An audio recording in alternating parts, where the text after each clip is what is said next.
Alors ici commence la troisième vidéo de notre série sur l'environnement afin de pouvoir traiter spécifiquement des grandes conférences internationales, des processus politiques mondiaux qui ont trait justement à la limitation du changement climatique à travers la réduction des émissions de gaz à effet de serre et puis tout un tas de postures des différentes puissances et différents États selon leurs intérêts.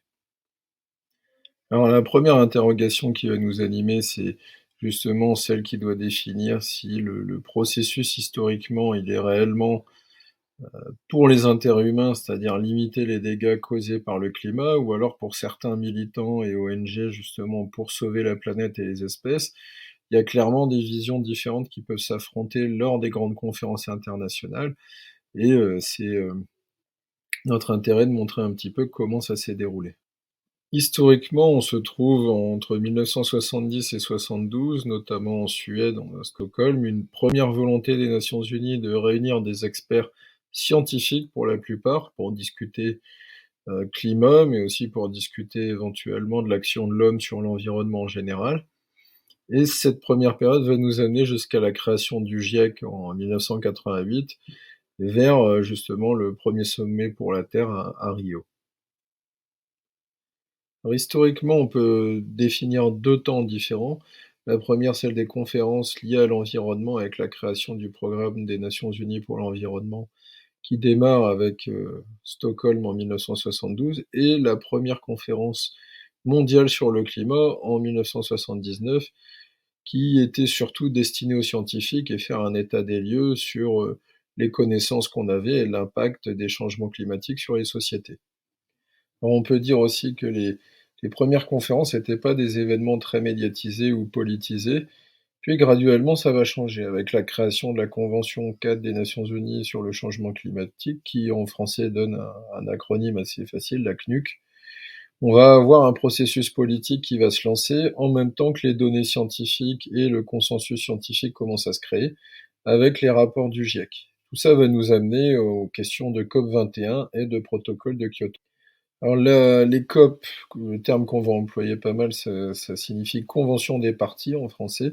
Ça veut dire des réunions annuelles des pays qui ont ratifié les accords sur le climat et qui vont négocier leurs efforts ou le renouvellement de leurs efforts. Et dans un deuxième temps, on est obligé d'évoquer le rôle des ONG au sommet de Rio, qui va se manifester dans d'autres conférences onusiennes. L'ONU en fait des interlocuteurs centraux pour discuter et faire pression sur les gouvernements. Le protocole de Kyoto, c'est la première conférence COP numéro 3, donc qui impose aux États industrialisés de réduire leurs émissions de gaz à effet de serre. 55 pays vont se contraindre eux-mêmes à limiter leurs émissions de gaz à effet de serre et de diminuer progressivement leur niveau par rapport à ceux de 1990. En gros, ça veut dire polluer moins en 2010 par rapport à 1990 pour des pays comme la France, l'Allemagne ou le Japon. Mais malgré tous ces efforts, des pays font défaut, hein, c'est-à-dire qu'ils refusent de ratifier ces traités. Les États-Unis, bien sûr, le Canada se retire en 2011, la Chine et la Russie à l'époque ont refusé. Alors la Chine, elle est en pleine croissance économique et la Russie doit une bonne partie de sa richesse et de ses revenus au pétrole et au gaz, à l'exploitation de ces matières. D'ailleurs, c'est ce qui fait que le Canada va se retirer également en 2011, c'est l'exploitation pétrolière des schistes bitumineux. Les accords de Paris, ça nous confronte à quelque chose de nouveau par rapport au protocole de Kyoto, c'est-à-dire un effort mondial, hein. Alors on voit très bien sur la carte que ça concerne quand même la majorité des pays du monde actuel, avec des va-et-vient dans le sens où les États-Unis de Trump en sortent en 2017, ils en sont revenus en 2021. Ça changeait pas le fait que certains États américains comme la Californie étaient rentrés de plein pied dedans, et le Canada qui en est sorti est toujours pas revenu. On parle alors d'accords universels et contraignants, dans la mesure où tous les États signataires se sont engagés à limiter leurs émissions de gaz à effet de serre et ont accepté d'être responsables de ces émissions, notamment les pays développés qui ont accepté de financer en compensation des nouvelles technologies moins polluantes pour les pays du Sud, à hauteur de 100 milliards par an jusqu'à 2020. Et donc on est face à une nouvelle phase de responsabilité. Alors les objectifs des accords, c'est d'abord de maintenir l'augmentation des températures sous une barre des 2 degrés d'ici à 2100 par rapport à des niveaux d'avant la révolution industrielle.